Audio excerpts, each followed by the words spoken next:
Hey everybody. So last time we were with Henry, he was at Mrs. Kelly's house trying to collect for her subscription. So let's find out if he got his money. Mrs. Kelly looked warily at Henry. Would you mind keeping an eye on the children while I go look for some money and while I go look for my purse? They're all in the kitchen. Kermit, Bobby, Lisa, and her little friend. Sure. What else could Henry say? Anything to collect and get back to his clubhouse. He stepped into the kitchen where the washing machine was busily swish-swashing. Lisa and her little friend, who turned out to be Ramona, were kneeling on chairs at the kitchen table cutting circles out of Play-Doh with cookie cutters. I know him, said Ramona to Kermit and Bobby. That's Henry Huggins. Let's cross him out, suggested Lisa, laughing wildly. The two little girls made a big crisscross motion in the air in front of Henry. There, said Ramona. I guess we crossed him out, huh? Henry did not know what to make of this and did not have time to give the matter much thought because Bobby started to crawl out of the kitchen. Henry did not know how old Bobby was, but he knew he couldn't be very old because he was wearing diapers, plastic pants, and a t-shirt. In one hand, he carried a piece of toast. Henry had never seen a baby drool as much as Bobby. As he crawled, he left puddles on the floor. Henry heard Mrs. Kelly's footsteps going up the stairs. Bobby dropped his toast on the floor. Lisa and Ramona giggled over some private girl joke. Kermit spun the egg beater and made noise like machinery with his mouth. The washing machine turned. A dog walked into the kitchen, picked up Bobby's toast, and dropped it again. It did not look as if anyone would get into trouble, but just the same, Henry hoped their mother would hurry back. He was a paper carrier, not a babysitter. Bobby picked up the soggy toast the dog had dropped and began to chew it. Ugh, hey, said Henry feebly. He was pretty sure babies were not supposed to eat toast that had been in a dog's mouth. Gently, he tried to take the toast from Bob, who clung to his crust and uttered a piercing scream. Henry backed away. Bobby put the toast back in his mouth and gnawed contentedly. Oh well, thought Henry. Looks like a pretty clean dog. Then Henry discovered Kermit was missing. Oh, gosh. He stepped into the living room where Kermit was twirling the egg beater in time to see the dog lap up the soggy breakfast food in the bowl on the coffee table. Cut that out, said Henry, even though it was too late to do any good. The washing machine stopped swish-washing and it was silent, as if it was resting up before starting to spin. Mrs. Kelly called from downstairs. Kermit, what did you do with my purse? I put it under the bed so Bobby wouldn't get it, answered Kermit. Henry heard a chair being dragged across the kitchen floor. Followed by Kermit and the dog, he went back to investigate. Ramona was standing on a chair in front of the washing machine. She was not actually doing anything wrong, but knowing her, Henry was not taking any chances. You better get down from there, he said. Pih, said Ramona. The washing machine gave a loud click and started to spin. Ramona reached toward the lid. Oh man, that's not going to be good. What do you think you're doing? Henry spoke more forcefully this time. I don't have to mind you, said Ramona. You're just an old boy. She lifted the lid of the washing machine to peek inside. Instantly, dirty water and detergent spun out of the machine with a great whoosh, hitting Henry right in the face, drenching Ramona, and spraying the whole kitchen. There's the scene. Kind of hard to see. Yuck.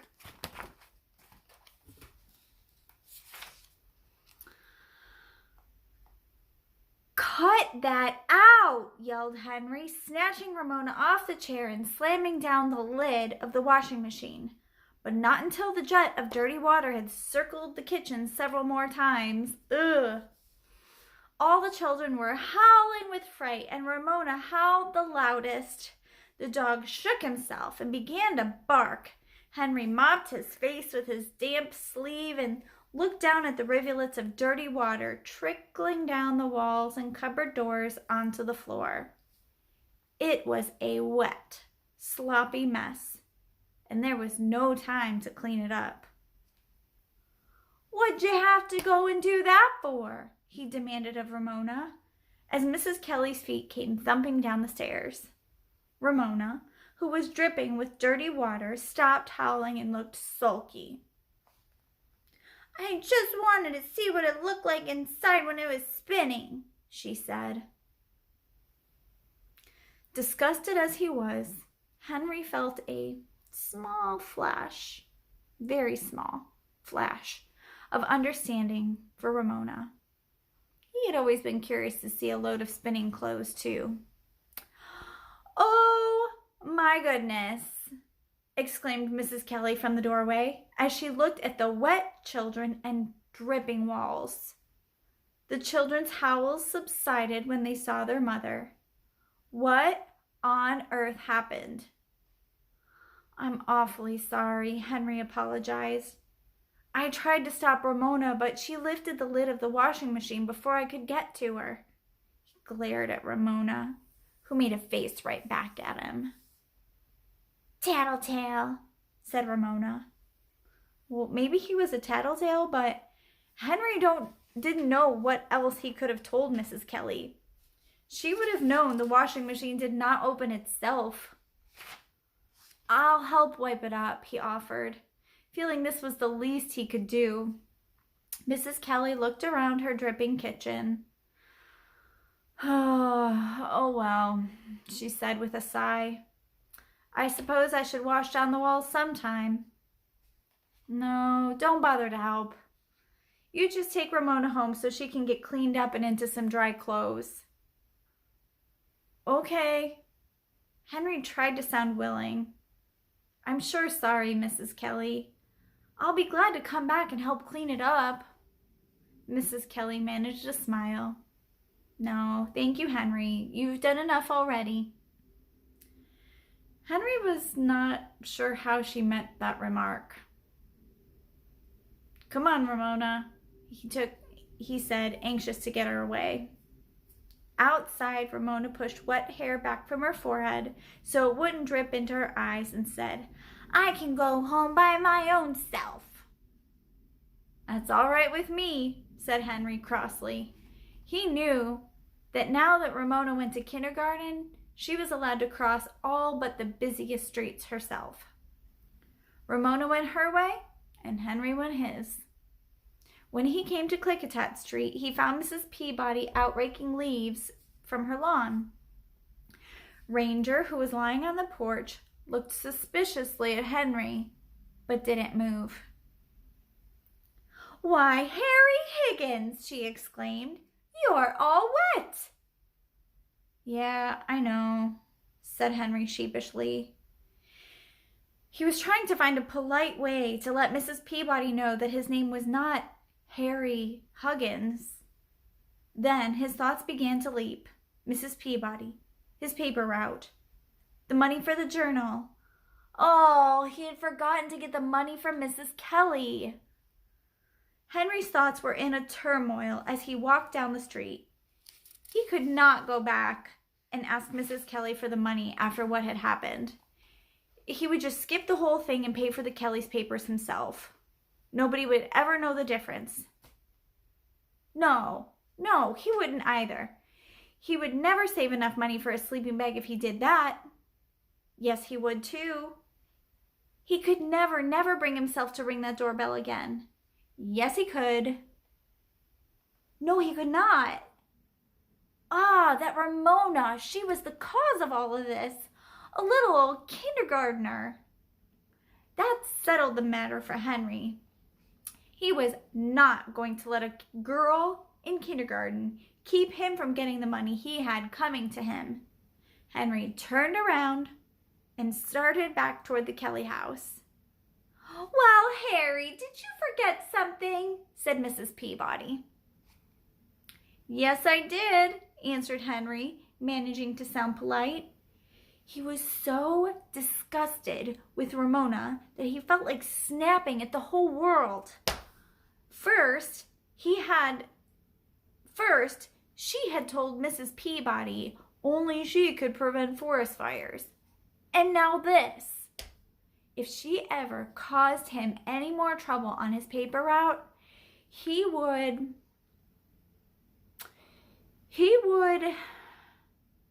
do something. What? Yet he did not know.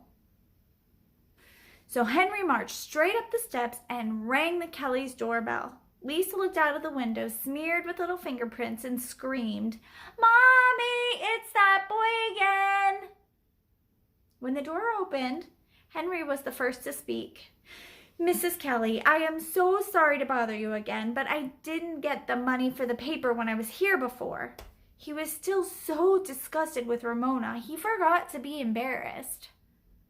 "I thought you'd be back." Mrs. Kelly laid down the cellulose sponge in her hand and picked up her purse, which was lying on a chair near to the door. Henry accepted the money and gave Mrs. Kelly a receipt. "Whew," he thought. "I hope I never have to go through this again." And he decided he had better make sure that he did not. Mrs. Kelly," he ventured, "what day would be the best for me to collect?" "The first Sunday of the month," answered Mrs. Kelly. "That's payday." Henry pulled out his route book out of his pocket and made a note in the Kelly's name. "Collect first Saturday." There. That ought to show Mrs. Kelly he could be businesslike. "Thank you," he said, and once more started for home. Now, he did not care if he was damp and dirty. He had actually collected from every single one of the 43 customers on his route. The job was finished until the 1st of next month, and now he could go back to working on the clubhouse. "Did you get what you went after, Harry?"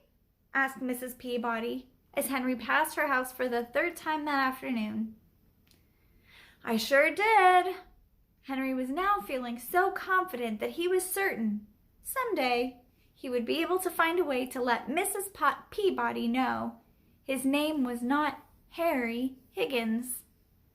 He would even find a way to keep Ramona from causing him trouble on his route. He would find a way to keep her away from the clubhouse, too. Henry realized that it was now too late for him to do any work on the clubhouse this afternoon. Tomorrow afternoon, the first thing he would do was make a sign saying, "No girls allowed." The only thing wrong with this idea, Ramona can't read. Chapter 5, Ramona and the Clubhouse. Whenever it was not raining, Henry and his friends worked hard on the clubhouse.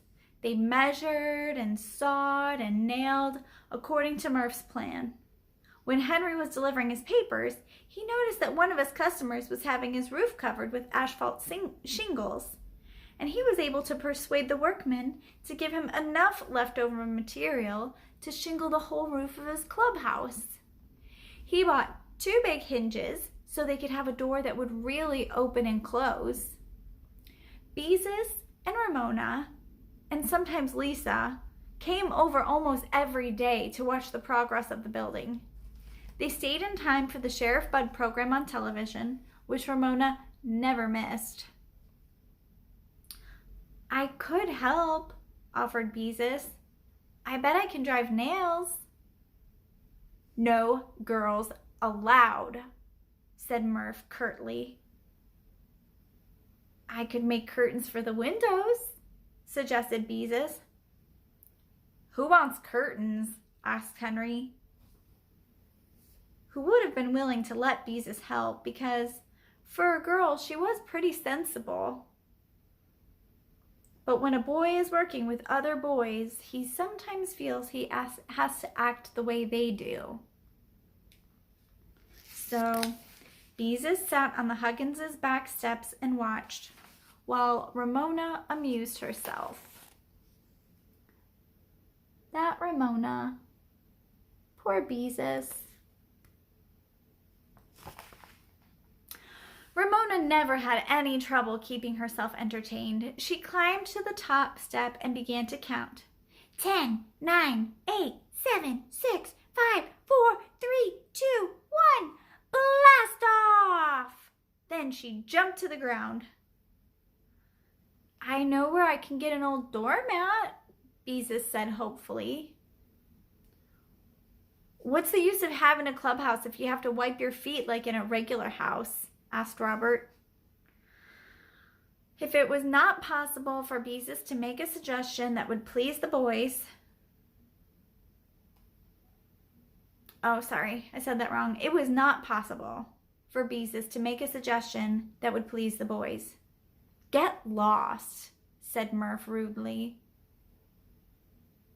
Well, all right for you, smarty. It was easy to see that Beezus' feelings were hurt. Mess around with your old boy stuff, see if I care. Come on, Ramona, let's go home. It's almost time for Sheriff Bud. Ramona finished blasting off and trotted along home with her sister. Henry was really sorry to see Beezus' feelings hurt, but he did not like to say so in front of the other boys, who were too busy installing the real glass windows to pay any attention to what had just happened. While the boys worked, Murph began to recite some strange sounds. They were not like words, so Henry and Robert had trouble catching exactly what it was he was saying. The syllables, whatever they were, had a catchy sound and rhythm. Say that again, Murph. Henry found himself wanting to make the sounds himself. Once more, Murph rattled off the syllables. This time, Henry caught a beep and a boom. Hey, that sounds keen, said Robert. Where did you learn that? From my cousin in California, answered Murph. He learned it from a lifeguard.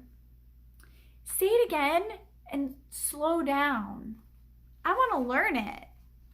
Murph laid down his hammer and recited slowly and distinctly. Farata, farata, farata, beep bum boop bum ba, rata data boom sh sh, afa dee dee bo bo. Henry and Robert laid down their tools too. Farata, farata, farata. They began slowly at first, but in a few minutes they had mastered the sounds and could rattle them off as fast as Murph. Hey, I have an idea. Henry was enthusiastic. We could be a club and use it for a secret password and always say it so fast that the other kids can't even learn it.